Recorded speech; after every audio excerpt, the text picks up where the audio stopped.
एक डकैत जिसने 3-3 शादियां की और उसमें से एक तो खुद भी डकैत थी। एक डकैत जिसकी लंबाई 6 फीट से ज्यादा थी, वजन 100 किलो से ज्यादा, और कभी उसे 28 साल तक 3 राज्यों की पुलिस पकड़ नहीं पाई। जब भी गिरफ्त में आया, खुद से सरेंडर करके आया। वो डकैत फिर से सुर्खियों में है।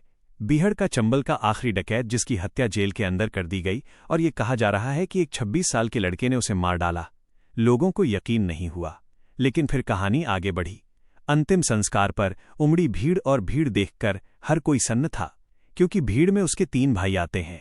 तीनों के हाथ में मोटी मोटी हथकड़ियां बंधी हैं, क्योंकि वो तीनों भी डकैत रहे हैं, और वो तीनों 6 फीट से ज्यादा लंबे। उनके आगे पुलिस वाले भी बच्चे लग रहे हैं।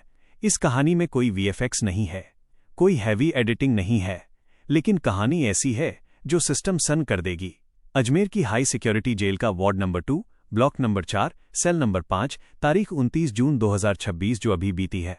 दोपहर 3 बजे सेल के दरवाजे खोले जाते हैं। वार्ड के दूसरे कैदी आवाज लगाते हैं, जग्गू दादा उठो, अभी तक सो रहे हो क्या? लेकिन इस सवाल के जवाब में आती है खामोशी। थोड़ी देर बाद सेल का दूसरा कैदी बोलता है, कोई इसके पास मत जाना, मैंने इसका मर्डर कर दिया है।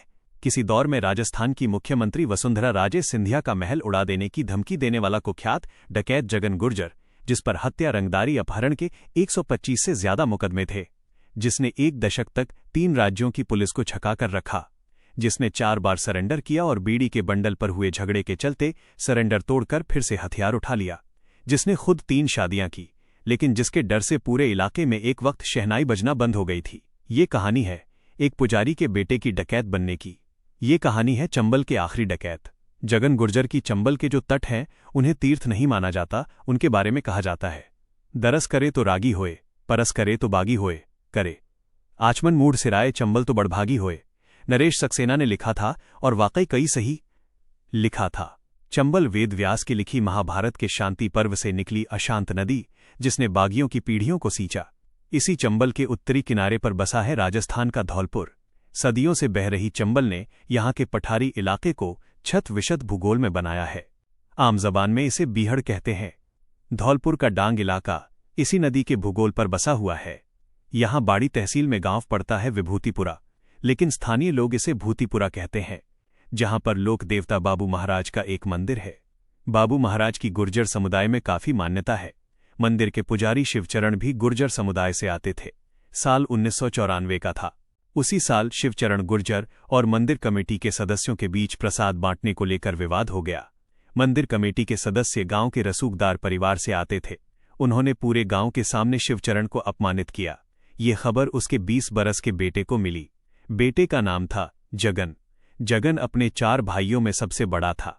परिवार की आर्थिक स्थिति को मजबूत करने के लिए वो उस वक्त साइकिल से घर घर जाकर दूध बेचने का काम करता था। गठे हुए शरीर वाला 6 फुटा नौजवान पिता का अपमान कैसे बर्दाश्त होता। मौके पर पहुंचा और मंदिर कमेटी के सदस्यों को धो दिया। पिता के अपमान का बदला पूरा हुआ है, लेकिन कमेटी के सदस्यों ने उसके खिलाफ मुकदमा करवा दिया। चोरी का आरोप लगा। जगन ने वही किया जो उस इलाके में पीढ़ियों से होता आ रहा था। उसके कदम बीहड़ की तरफ मुड़ गए। बीहड़ जो चंबल नदी के आसपास बसा, मध्य प्रदेश, उत्तर प्रदेश और राजस्थान तीनों जगहों पे फैला हुआ ये क्षेत्र, जहां पे कभी डकैतों की तूती बोला करती थी। ये चंबल के बीहड़ों का वो दौर था जब डकैत जाति के लाइन में बटे हुए थे। राजपूत, गुर्जर, मीणा, पटेल, मल्ला, जाट। जगन ने अपनी बिरादरी के डकैत मोहन गुर्जर की गैंग पकड़ ली, लेकिन जगन का बुरा वक्त अभी खत्म होने का नाम नहीं ले रहा था। अभी जगन को गैंग ज्वाइन किए हुए कुछ ही महीने बीते थे। धौलपुर के खनपुरा गांव से एक खबर आई जिसने जगन को धर्म संकट में डाल दिया। दरअसल खनपुरा में जगन की सगी बहन ब्याही हुई थी। वहां एक जमीनी विवाद में उसके जीजा की हत्या कर दी जाती है। हत्या करने वाले और कोई नहीं, उसके गुरु डकैत मोहन गुर्जर के ही रिश्तेदार थे। लेकिन जगन अभी गैंग में नया था। वो मोहन गुर्जर से बगावत नहीं कर सकता था, न ही मोहन गुर्जर से बदला लेने के लिए मदद मांग सकता था। जगन चुप रहा। अगले 5 साल तक ये चुप्पी चली। फिर आया साल 1999। अब जगन को हथियार थामे हुए 5 साल बीत चुके थे। गैंग में उसकी पैठ मजबूत हो चुकी थी।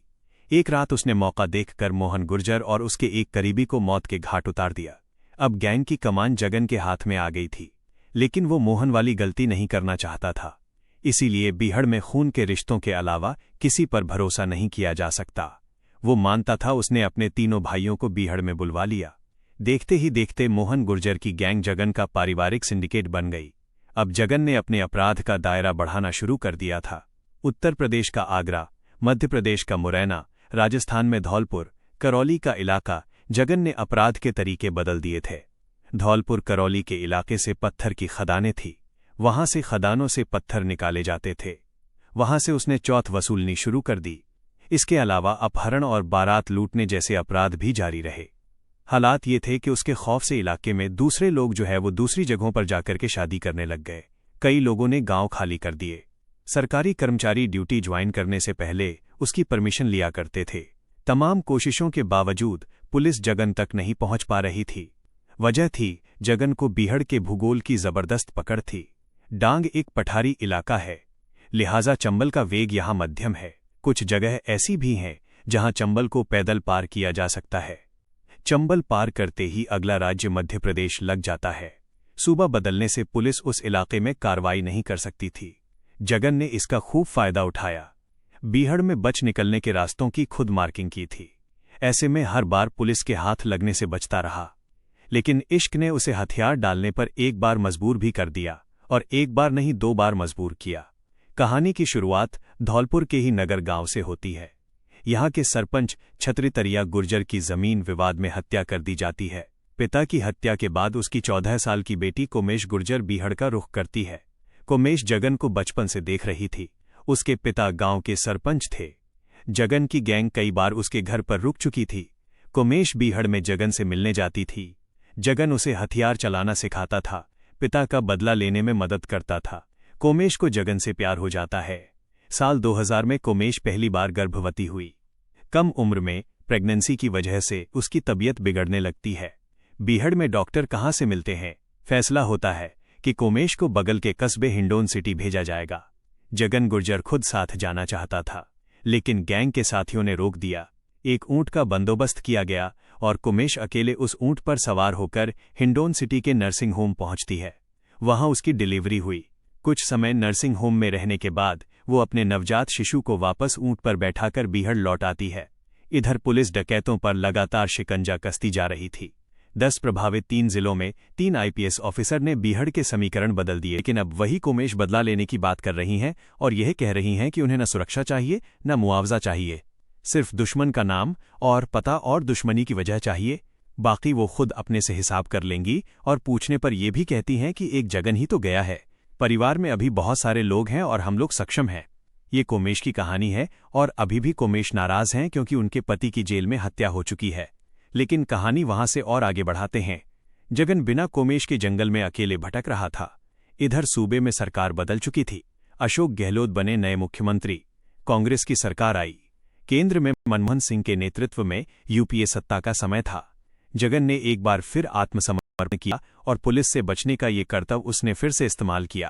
30 जनवरी साल 2009 करौली के कैमरी गांव में जगदीश नारायण का मेला चल रहा था। लोकसभा चुनाव से ठीक पहले ये मेला अच्छा राजनीतिक मंच था। लिहाजा दौसा के तत्कालीन सांसद सचिन पायलट, जो कि खुद भी गुर्जर बिरादरी से आते हैं, इस मेले में पहुंच गए थे। जगन ने इस मेले में सचिन पायलट के सामने आत्मसमर्पण कर दिया। इस बार भी उसे 5 राउंड वाली जो राइफल थी उसी पचफेरे के साथ सरेंडर किया। और पुलिस के पास तब तक इनपुट था कि वो बीहड़ में उसके पास शायद AK-47 तक पहुंच गया था और वो AK-47 बंदूक भी इस्तेमाल करने लग गया था। इस तरह जगन ने फिर से बीहड़ में जो लौटने का सिरा था उसे बरकरार रखा, क्योंकि वो जेल से आता, सरेंडर करता, जेल जाता, फिर आत्मसमर्पण के बाद छूटता और बीहड़ वापस लौट जाता। अपने खिलाफ चल रहे मुकदमों में जो गवाह थे उसको धमकी देना शुरू कर दिया। इसका नतीजा ये हुआ कि उस पर चल रहे 70 में से 69 मामलों में वो बरी हो गया। 2008 में पुलिस मुठभेड़ के दौरान जो कायम मुकदमा था उसी में निचली अदालत ने उसे 10 साल की सजा दी। लेकिन इस मामले में राजस्थान हाईकोर्ट ने उसे 6 मार्च 2017 के दिन जमानत दे दी। जेल से बाहर आने के बाद उसने सियासत की तरफ अपने कदम बढ़ाए। उसके ऊपर जो आपराधिक मुकदमे चल रहे थे, इस वजह से वो खुद तो चुनाव नहीं लड़ सकता था, तो उसने अपनी पहली पत्नी ममता गुर्जर को धौलपुर में हो रहे उपचुनाव में मैदान में उतारा। 9 अप्रैल 2017 को हुए उपचुनाव में जो नतीजा आया, ममता को महज 112 वोट मिले। जगन को ममता को विधायक बनने की उम्मीद नहीं थी। वो सियासत की पानी की था लेना चाहता था। लेकिन ममता इस चुनाव में आखिरी स्थान पर रही। महज 112 वोट। जगन ने इसे निजी बेइज्जती की तरह लिया और एक बार फिर बीहड़ की तरफ रुख कर लिया। लेकिन उसे बीहड़ छोड़े अब 8 साल हो चुके थे। इन 8 सालों में बीहड़ और जगन दोनों बदल चुके थे। खाने की कमी, जमीन पर बिछौना और लगातार पुलिस का डर। जगन का शरीर अब बीहड़ के कठोर जीवन के लिए तैयार नहीं था। 1 साल के भीतर उसने फिर से सरेंडर किया। तारीख थी 20 अगस्त 2018। इस बार भरतपुर रेंज की जो आईजी मालिनी अग्रवाल हुआ करती थी, उनके सामने बयाना थाने में जाकर हथियार डाल दिए। आत्मसमर्पण के लिए उसी पचपहरा राइफल का इस्तेमाल किया। 2001 में जगन ने जो सरेंडर किया था, उस समय जो बाड़ी के सीईओ थे केसर सिंह शेखावत अब भरतपुर के एसपी बन चुके थे। लेकिन इस बार भी जगन का सरेंडर 1 साल से कम ही चला। जून 2019 में वो जेल से जमानत पर बाहर आते हुए फिर से गुंडई पर उतर आया। उसने करौली के बाजार में जाकर के फायरिंग की और फायरिंग का एक विवाद हुआ, जिसमें एक दुकान वाले से उसकी कहासनी हो गई। दुकान वाले को पता नहीं था।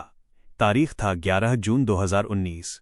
उसी दिन एक बस स्टैंड के पास में दुकान वाले ने कुछ बहसी भैंसा की। झगड़ा हुआ, लेकिन फिर वो वापस आया।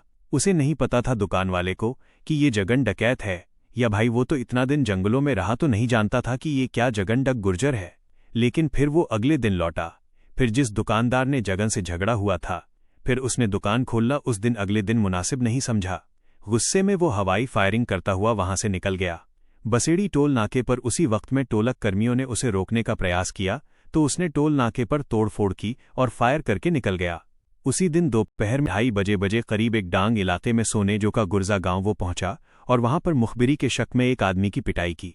यहां से वो शाहपुर करण सिंह का एक पूरा गांव नाम करके था। उस इलाके में पहुंचा और एक परिवार को मुखबिर होने के शक पर बंधक बना लिया। ये गर्मी का मौसम था। डांग के इलाके में पानी की भारी किल्लत रहती थी।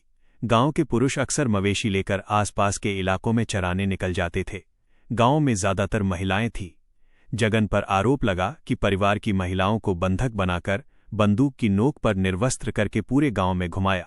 जगन की इसी अपराध की गूंज संसद तक सुनाई दी थी। शाहपुरा करण सिंह का जो पूरा इलाके में जो महिलाओं को निर्वस्त्र करके घुमाया गया था, इसको लेकर के तत्कालीन उस समय भी और अभी भी फिलहाल नागौर से जो सांसद हैं हनुमान बेनीवाल ने जगन के इस अपराध को संसद में उठाया था और उसके एनकाउंटर तक की मांग सदन में रखी हुई थी। बेनीवाल ने संसद में कहा था कि जगन ने जघन्य अपराध किए हैं। हाल ही में धौलपुर के बाड़ी में व्यापारियों को सरेआम पीटा, महिलाओं को निर्वस्त्र कर वहां घुमाया। राजस्थान की सरकार कानून व्यवस्था के मामले में पूरी तरह फेल है। पुलिस की नाकाम साबित हो रही है।